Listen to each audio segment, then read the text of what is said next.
Magandang umaga mula sa Pag-asa Weather Forecasting Center. Narito na ang lagay ng ating panahon ngayong araw ng Linggo, December 29, 2024. Tatlong weather systems nga nakakaapekto ngayon sa ating bansa. Ang Northeast Monsoon o amihan sa northern and at bahagi ng Central Luzon.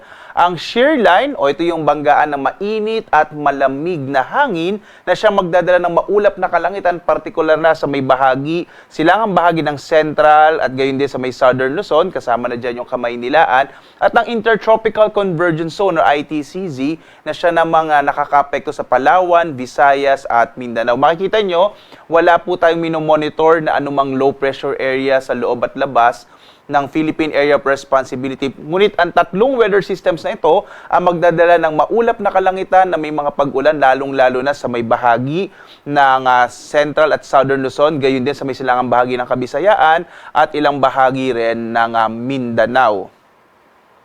At narito ang ating inaasahang panahon dito sa may bahagi ng Luzon. Makikita natin na malaki yung tsansa ng maulap na kalangitan na may maihinang pag-ulan, partikular na sa may Cagayan Valley Region at gayon din sa may area ng Cordillera. Dulot yan ng hanging amihan. Posibleng makaranas po tayo ng mahina hanggang sa katamtamang mga pag-ulan. Samantala, magiging maulap din yung kalangitan at malaki yung tsansa ng mga pag-ulan sa may bahagi naman ng Calabarzon, kasama din yung bahagi ng Aurora, ilang bahagi ng Bicol Region, kasama na rin yung Kamaynilaan, dulot pa rin ang pag-iral ng shear line. May mga lugar na posibleng makaranas ng mga moderate up to heavy rains at posibleng magkaroon ng mga biglaang pagbaha. At mag-ingat po sa mga biglaang pagbaha at mga pagguho ng lupa o mga flash floods and landslide. Lalong-lalo na yung may bahagi ng Quezon Province at gayon din sa ilang bahagi ng Bicol Region kung saan nakakaranas nga ng mga tuloy-tuloy na mga pag-ulan sa araw na ito. Sa lalalabing bahagi naman ng Luzon, partikular na sa Ilocos Region at sa kanlurang bahagi ng Central Luzon, inaasahan naman natin ang generally fair weather, pero posible pa rin magkaroon ng medyo maulap na kalangitan at mga isolated o pulupulong mahihinang pag-ulan, dulot pa rin ng hanging amihan. Agwat ng temperatura natin sa Lawag, 23 to 30 degrees Celsius. Sa Tuguegarao hanggang 26 degrees Celsius. Sa Baguio, nasa 15 to 24 degrees Celsius.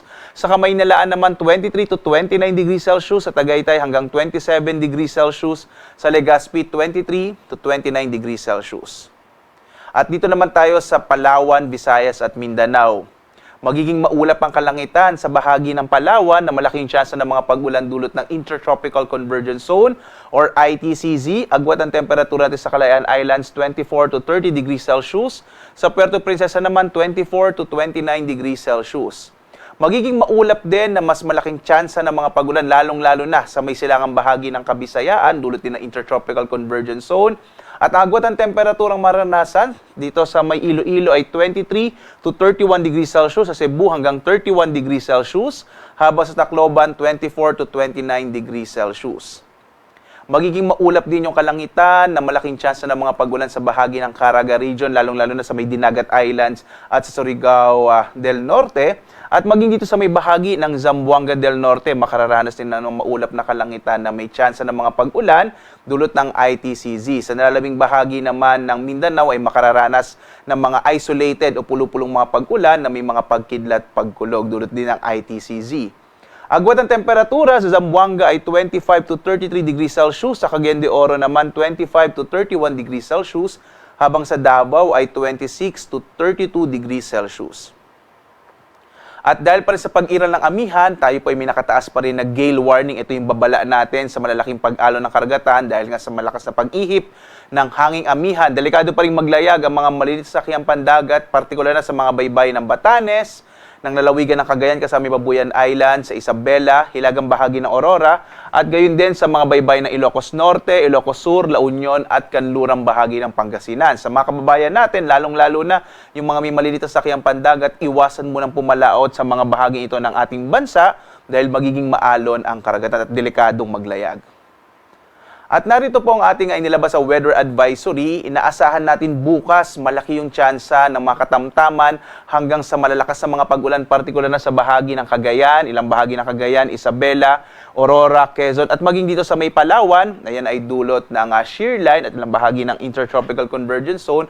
Kaya bukas mag-ingat po sa mga posibilidad ng mga flash floods and landslides, partikular na sa mga bahaging ito kung saan inaasahan natin na posibleng magkaroon hanggang malalakas na mga pag-ulan.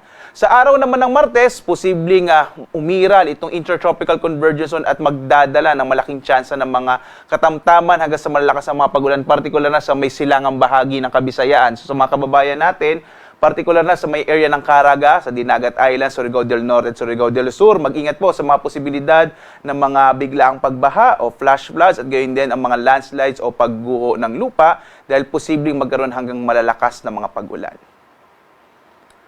Samantala, ang araw natin sikat, mamayang 6:20 na umaga at lulubog, ganap na 5:37 ng gabi.